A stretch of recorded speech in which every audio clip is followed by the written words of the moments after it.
The Community Tourism Agency, CTA, is amplifying its efforts to empower service providers in communities across the island. The session held at the National Skills Development Center in Vieux-Fort and in BZ Castries focused on key areas such as fire safety, food safety, and customer service, or crucial elements in delivering safe and memorable experiences to patrons. Among the facilitators was retired Chief Fire Officer George Victorin, who drew on his extensive knowledge in fire prevention. His presentation featured practical, real-world examples of fire safety protocols at public gatherings with a strong emphasis on best practices within the street food sector. At your events, you have children, you have persons consuming alcohol, those who smoke, whatever they smoke.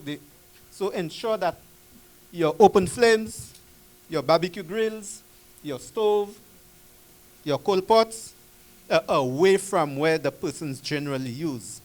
Now, with the setup, you will usually have an area behind your booths where you can do your cooking and your open flames. There will be an area designated for that.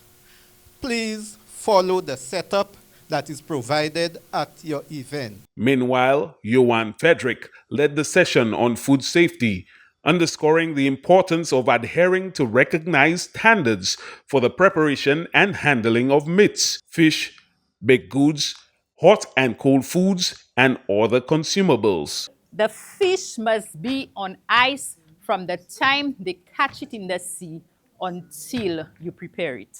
Yes. The fishermen must go out to sea with ice. So when you see the ice, you go to the pond or wherever you purchase in your fish and you see the fish on ice, it's best you purchase it instead of having it on the stall with 1,000 flies on it and you feel it's better. Okay? And the fish must have a nice little ocean smell. You're not going to buy fish and because it's fish supposed to smell. No. That's a no. Nice little ocean smell for your fish. On the topic of customer service, Deodata Preville Alfred highlighted the power of the customer experience. She reminded participants that patrons may forget what you say or do, but they will always remember how you made them feel. She stressed that positive service builds reputation, earns trust, and boosts clients' retention, all grounded in universal principles of hospitality. We have 4 objectives.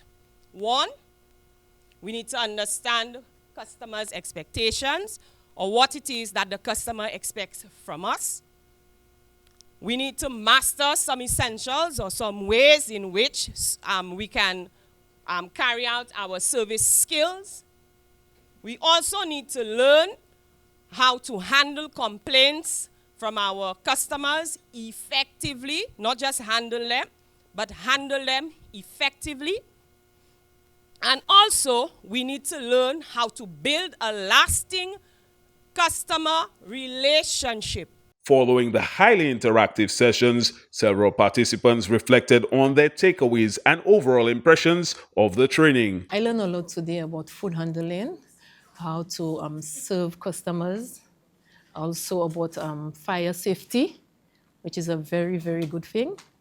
And I hope on the day on Jazz that I can make my customers feel welcome and happy on that day. I think it was very important for food handlers because sometimes people operate, they do things, and they're not sure as to what they do and how they do it. But with this CTA team, they did a brilliant job. It was very informative for, I would say, all those persons who attended the workshop because I heard it from their mouths. It's very important, especially for safety, contamination and all these things. So get everything prepared that we prevent any outbreaks or anything. We have to be prepared, and that's what the session was there for.